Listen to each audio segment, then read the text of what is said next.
Nampak simple, tapi ada orang tanya saya, macam mana nak matikan fungsi enjin mati-mati tu kalau kita berhenti tu, ataupun eco idle. Tu nampak tu?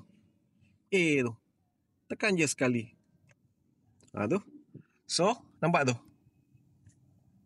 Dah off.